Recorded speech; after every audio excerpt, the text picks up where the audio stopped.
ជំរាបសួរអស់លោកអ្នកបងប្អូនទាំងអស់គ្នាសូមយើងបានសិក្សាព្រះបន្ទូលព្រះខ្លីជាមួយគ្នាជាព្រះបន្ទូលលើកទឹកចិត្តដែលមានចំណងជើងថាជីវិតនៅជាប់ជាមួយព្រះនៅក្នុងព្រះគម្ពីរទំនុកដំកើងជំពូក16ខ11បានចែងយ៉ាងដូចនេះទ្រង់នឹងបង្ហាញឲ្យទូលបង្គំឃើញផ្លូវជីវិតវិញនៅចំពោះទ្រង់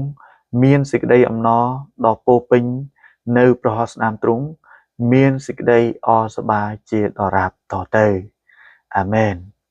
នៅក្នុងទំនុកដំកើងជំពូក16ពិពណ៌នាអំពីជីវិតនៅជាប់ជាមួយព្រះអ្នកនិពន្ធនៅក្នុងទំនុកដំកើងដឹងពីផ្លូវនៃជីវិត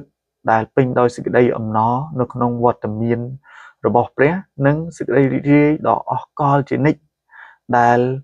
មានតែនៅក្នុងប្រហោះរបស់ផងព្រះតែមួយប៉ុណ្ណោះអ្នកនិពន្ធបាន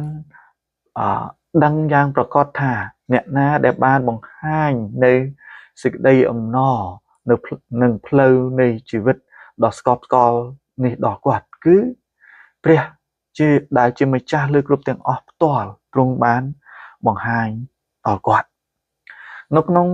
អត្ថបទនៅថ្ងៃនេះយើងសង្កេតឃើញថាមានតែនៅក្នុងវត្តមានរបស់ព្រះទេទើបយើងអាចរកឃើញសេចក្តីអំណរដ៏ពេញលេញនិង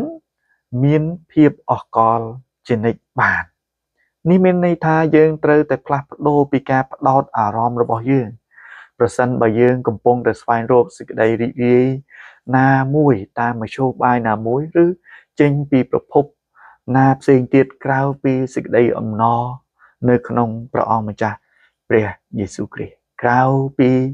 នៅក្នុងព្រះអង្គម្ចាស់ព្រះយេស៊ូវគ្រីស្ទមធ្យោបាយទាំងនោះមិនផ្ដល់ឲ្យយើងនៅសេចក្តីអំណរដ៏ពេញលេញ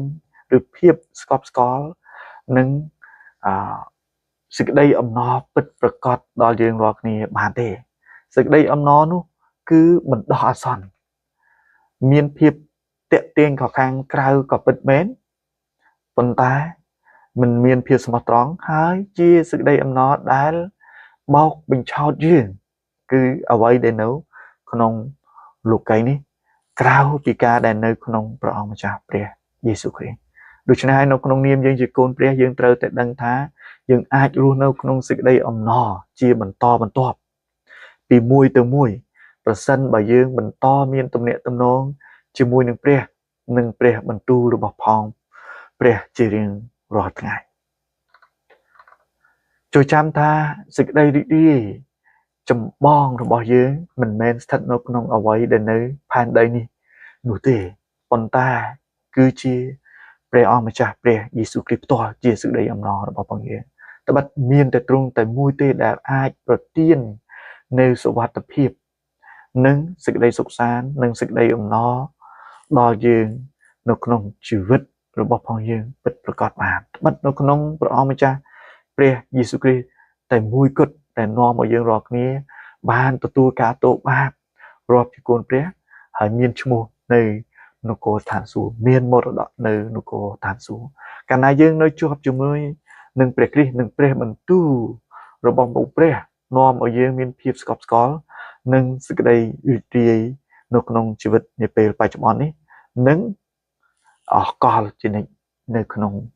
ព្រះអង្គជាក់ជាមិនខានដូច្នេះហើយជួយយើងបន្តពឹងផ្អែកលើព្រះហើយសូមឲ្យទ្រង់បង្ហាញផ្លូវនៃជីវិតយើងហើយបំពេញយើងដោយសេចក្តីអំណររបស់ព្រះអង្គជារៀងរាល់ថ្ងៃរហូតដល់អស្ចារ្យជានិច្ចសូមព្រះជាព្រះដែលជាម្ចាស់លើគ្រប់ទាំងអស់បានដឹកនាំយើងឲ្យដឹកនាំបងប្អូនរាល់គ្នាឲ្យមានបទពិសោធន៍និងសេចក្តីអំណរនិងសេចក្តីរីករាយនៅក្នុងព្រះអង្គម្ចាស់ព្រះយេស៊ូវគ្រីស្ទជារៀងរាល់ថ្ងៃដរាបអស្ចារ្យជានិច្ចសូមឲ្យជីវិតបងប្អូនរាល់គ្នាមានពេញទៅដោយសេចក្តីអំណរនៅក្នុងព្រះអង្គម្ចាស់ព្រះយេស៊ូវគ្រីស្ទគ្រប់កលៈទេសៈទាំងអស់នៅក្នុងជីវិតលោកអ្នកបងប្អូនហើយសូមឲ្យសេចក្តីអំណរនោះបានបង្ហាញសេចក្តីសង្ឃឹមដែលនៅក្នុងព្រះអង្គម្ចាស់ព្រះយេស៊ូវគ្រីស្ទដែលបងប្អូនមាននៅក្នុងជីវិតនោះបានបង្ហាញទៅដល់អស់អ្នកដែលនៅជុំវិញយើងហើយនាំមកគេបានចូលមកនៅក្នុងព្រះអង្គម្ចាស់ព្រះយេស៊ូវគ្រីស្ទបានទទួលសេចក្តីអំណរនិងការទោសបាបនិងជីវិតអស្ចារ្យជានិច្ចនៅនគរឋានសួគ៌ដូចជាយើងរាល់គ្នាដែរសូមព្រះប្រទានពរ